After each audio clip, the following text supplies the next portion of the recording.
네, 시청자 여러분 안녕하세요.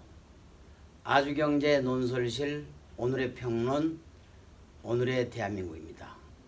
오늘 아주경제 오피니언 페이지 생각의 힘은 무엇을 말하고 있을까요? 첫 번째로 소득주도 성장론입니다. 문재인 정부가 출범한 이후 경제 참모들이 내세운 새로운 경제 철학입니다. 소득주도 성장론. 반대는 성장주도 론이겠죠. 결국은 월급을 많이 받기 위해서 그 돈으로 소비를 촉진하고 그리고 경제를 살리겠다는 것입니다. 그런데 이와 관련해서 최근에 문재인 정부가 최저임금을 대폭 인상하고 주 52시간 근로시간제를 시행을 했습니다. 당연히 선진국으로 가는 길목에서 해야 될 일입니다. 특히 우리나라의 최저임금은 그동안 낮은 편이었죠. 다만 이번에 30% 이상 올리는 급진적인 인상 때문에 말이 많은 것입니다. 이웃 일본의 경우에 올해 평균 최저임금은 전년보다 겨우 3.1% 올라간 8,850원입니다. 우리나라의 내년 최저임금이 8,350원. 일본보다는 낮지만 일본은 지자체별로 지역별로 최저임금을 차등화하고 있는데요. 47개 지자체 중에서 32곳이 우리나라의 최저임금보다 낮습니다. 특히 일본은 어떤 나라입니까? 우리 한국보다는 20, 30년 앞선 선진국이라고 해야 하지 않을까요? 아무튼 이를 놓고 여당과 야당이 갑론을박 불꽃을 튀기고 있습니다. 골자는 여당의 경우 가야 될 길이다. 서민들의 애로사항을 덜어주겠다 라고 얘기를 했는데 막상 영세 자영업자와 근로자들은 울상을 짓고 있습니다. 그렇지 않아도 장사가 안 되는데 최저임금 올리고 주 52시간을 하면 어떻게 장사를 하느냐 라고 이야기를 했습니다. 취지는 좋지만 국정의 가치는 좋지만 현장에서의 실태는 전혀 딴판으로 나타나고 있습니다. 물론 야당의 주장도 일리는 있지만 야당의 주장 그렇습니다. 문제가 있습니다. 지난 10년간 야당의 정책 실패와 무능은 바로 오늘의 대한민국의 어려움을 잉태하는 것이지 않겠습니까? 녹색경제 이명박 대통령, 창조경제 박근혜 대통령, 일부 대기업을 빼놓고는 경제는 침체됐습니다. 잠재성장력을 갉아먹었습니다. 마치 오늘의 소득주도 성장이 오늘의 경제위기를 불러온 것처럼 야당이 이야기하는 거 올바르지 못한 태도입니다. 바로 오늘의 경제위기는 지난 10년간의 정책의 실패가 가장 큰 요인이라고 볼 수 있습니다. 다만 이를 다시 되돌리고 싶은 문재인 정부의 조급함은 이해를 하지만 충분한 검토와 점진적인 시행을 했었어야 한다는 의견이 전문가들 사이에서 주류를 이루고 있습니다.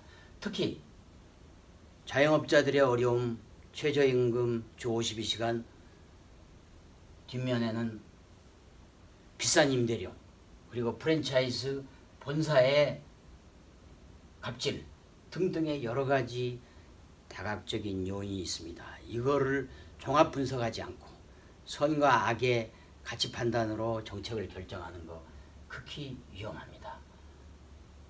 특히 4대 강에만 22조를 들였지 않습니까? 그 20조만 10조만 4차 산업에 쏟았더라면 우리가 오늘날처럼 중국한테 밀리는 4차 산업에 밀리는 이러한 일은 없었으리라고도 생각합니다. 아무튼 갑론을박을 떠나 그리고 이제는 새로운 길을 모색해야 됩니다. 경제는 생물입니다. 더 이상 진보와 보수의 논쟁의 대상도 아니요. 또 그리고 갑자기 어느 날 아침에 정책 하나로 좋아지지도 않는 생물입니다. 피곤하면 쉬어야 되고 또 과로하면 병원을 가야 되는 생물과 같은 존재입니다. 이거를 너무 진보 보수의 정책의 어떤 성패와 실패에만 매달리는 이러한 이분법적 사고는 지극히 나쁜 판단이라고 생각합니다. 이를 두고 시중에서도 말이 많습니다. 여의도에만 가면, 청와대에만 가면 왜 고집불통, 소통불통이 될까요? 또 어떤 분들은 이야기합니다. 조선시대 우리나라의 성리학의 극도로 증오와 적개심을 품었던 실학자 타산정약용, 그리고 더 실학적인 서유구 선생은 이런 말을 했습니다. 논쟁을 일삼는 성리학자들은 마치 흙으로 밥을 짓고 흙으로 국을 끓일 수 있다는데 그들이 탁상에서 말잔치로 하는 것으로 과연 우리 백성들의 생활이 나아질까요? 정치는 등 따스고 배불러야 되는 게 아닐까요? 우리 여의도, 청와대, 그리고 우리 관료들 각성해야 된다고 생각합니다. 다음 아주경제는 CEO 칼럼을 내세웠습니다. 김경수 이더리움 연구소장의 글입니다. 국내 블록체인 시장의 한계. 대한민국은 어느새 비트코인 거래량이 세계 4위로 우뚝 섰습니다. 대표적인 블록체인 국가 하나가 됐습니다. 따라서 다양한 블록체인 산업들이 발전하고 있습니다.